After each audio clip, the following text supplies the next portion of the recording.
Assalamualaikum warahmatullahi wabarakatuh. Semangat pagi tentunya bagi Soli dan Solihah, karena pagi ini kita akan belajar tentang materi koordinat Kartesius. Dan KD yang harus kita capai adalah menjelaskan kedudukan titik dalam bidang koordinat Kartesius yang dihubungkan dengan masalah konstektual.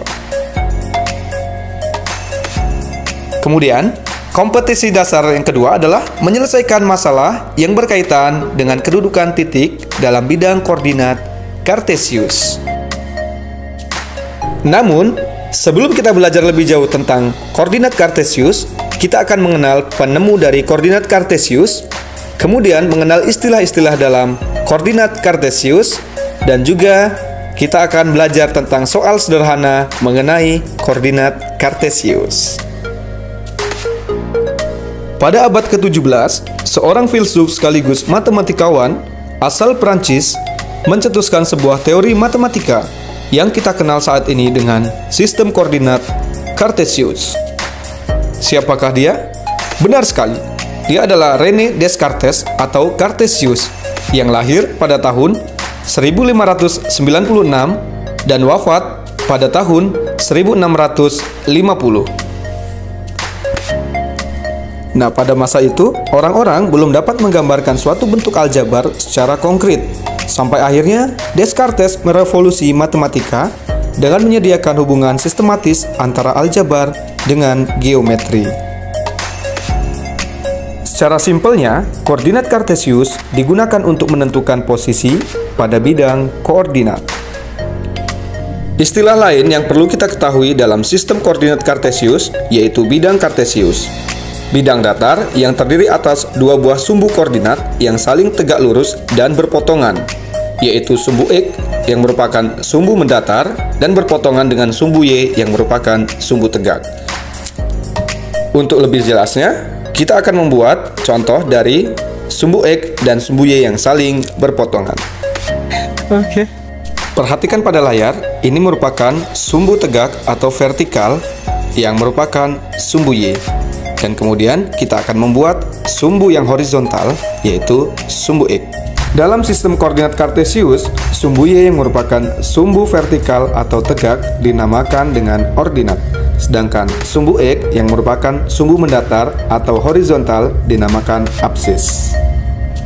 Titik potong antara sumbu X dan sumbu Y disebut juga sebagai titik pusat dan dinotasikan dengan 0. Jika diukur dari titik pusat pada sumbu X ke arah kanan, maka bernilai positif, sedangkan ke arah kiri bernilai negatif. Sama halnya seperti sumbu X, maka sumbu Y jika diukur dari titik 0, maka ke arah atas semua bilangan bernilai positif, sedangkan ke arah bawah semua bilangan bernilai negatif. Selanjutnya, dalam bidang Kartesius, kita mengenal istilah kuadran, yaitu kuadran 1, kuadran 2, kuadran 3, dan kuadran 4. Pada kuadran 1, X dan Y bernilai positif. Pada kuadran 2, X bernilai negatif, dan Y bernilai positif. Pada kuadran 3, X dan Y bernilai negatif. Sedangkan pada kuadran 4, X bernilai positif, dan Y bernilai negatif. Fungsi pembagian kuadran pada bidang Kartesius ini sendiri yaitu untuk menentukan atau mencari titik koordinat.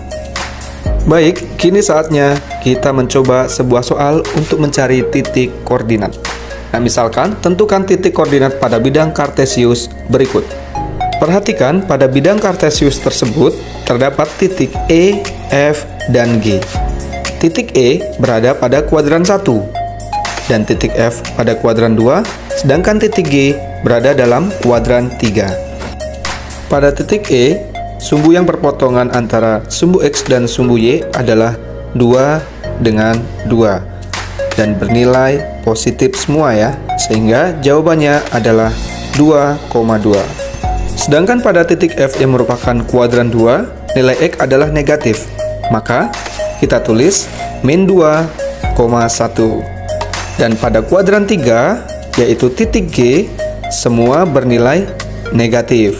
Maka kita tulis pada titik tersebut yaitu min 3, min 3. Bagaimana Soli dan Solihah? Mudah sekali bukan menentukan titik koordinat pada bidang Kartesius? Kalau begitu, kita langsung mencoba pada latihan soal. Iya.